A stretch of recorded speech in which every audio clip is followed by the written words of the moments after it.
তরুণ বয়সেই বাবার মৃত্যুর পর রাজনীতিতে এসে ছাত্র অবস্থায় সংসদ সদস্য নির্বাচিত হয়েছিলেন মোহাম্মদ শামীম কায়সার লিংকন।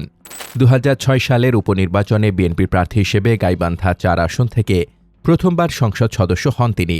প্রায় ২ দশক পর ২০২৬ সালের ত্রয়োদশ জাতীয় সংসদ নির্বাচনে একই আসন থেকে আবারও সংসদ সদস্য নির্বাচিত হন। এবার প্রধানমন্ত্রী তারেক রহমানের নেতৃত্বাধীন মন্ত্রিসভায় প্রতিমন্ত্রী হিসেবে যুক্ত হলেন তিনি। শুক্রবার সন্ধ্যায় বঙ্গভবনের দরবার হলে নতুন রাষ্ট্রপতি মির্জা ফখরুল ইসলাম আলমগীর শামীম কায়সার লিংকনকে প্রতিমন্ত্রী হিসেবে শপথ পড়ান। এর আগে সন্ধ্যা 7:30টায় একই দরবার হলে দেশের 23তম রাষ্ট্রপতি হিসেবে শপথ নেন মির্জা ফখরুল ইসলাম আলমগীর। জাতীয় সংসদের ভারপ্রাপ্ত স্পিকার কায়সার কামাল তাকে শপথ পড়ান। রাষ্ট্রপতির শপথের পরপরই নতুন মন্ত্রী প্রতিমন্ত্রীদের শপথ অনুষ্ঠিত হয়। বাবার মৃত্যুর পর রাজনীতিতে গাইবান্ধার গোবিন্দগঞ্জে ১৯৮০ সালের ২৩ ফেব্রুয়ারি জন্মগ্রহণ করেন শামীম কায়সার লিংকন। তার বাবা এম.এ. মোত্তালিব এবং মা আফরোজা আনার। বাবার মৃত্যুর পর ২০০৬ সালে উপনির্বাচনে বিএনপির প্রার্থী হিসেবে গাইবান্ধা ৪ আসন থেকে সংসদ সদস্য নির্বাচিত হন তিনি। সে সময় তিনি MBA অধ্যয়নরত ছিলেন। পেশাগতভাবে ব্যবসায়ী লিংকন একসময় ব্র্যাক বিশ্ববিদ্যালয়ে খণ্ডকালীন প্রভাষক হিসেবেও কাজ করেছেন। শিক্ষাজীবনে ১৯৯৫ সালে Motijheel ideal school and college থেকে SSC এবং ১৯৯৭ সালে ঢাকা কলেজ থেকে HSC পাশ করেন। পরে নর্থ সাউথ বিশ্ববিদ্যালয় থেকে ২০০৩ সালে BBA এবং ২০০৬ সালে MBA ডিগ্রি অর্জন করেন। মালয়েশিয়ার IIF থেকে ICTতে মাস্টার্স ডিগ্রি এবং NIIT থেকে নেটওয়ার্ক ফাইন্যান্স অ্যান্ড MIS-এ ডিপ্লোমা সম্পন্ন করেন। ২ দশকের রাজনৈতিক পথ চলা।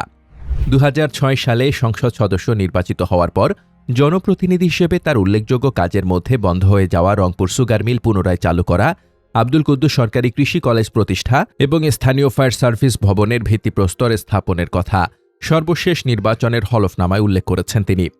পরে ২০০৮ সালের জাতীয় সংসদ নির্বাচনে স্বতন্ত্র প্রার্থী হিসেবে প্রতিদ্বন্দ্বিতা করে পরাজিত হন।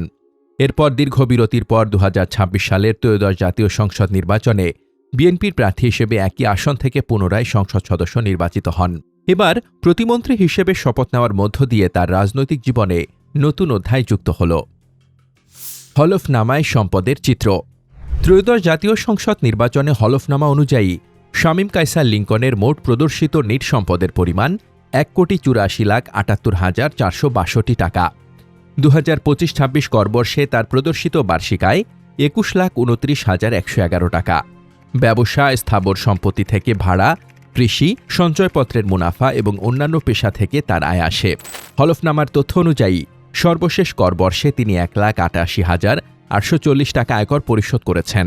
তার বিরুদ্ধে কোনো ফৌজদারি মামলা নেই এবং কোনো ব্যাংক বা আর্থিক প্রতিষ্ঠানে খেলাপি ঋণও নেই বলে হলফনামায় উল্লেখ করা হয়েছে।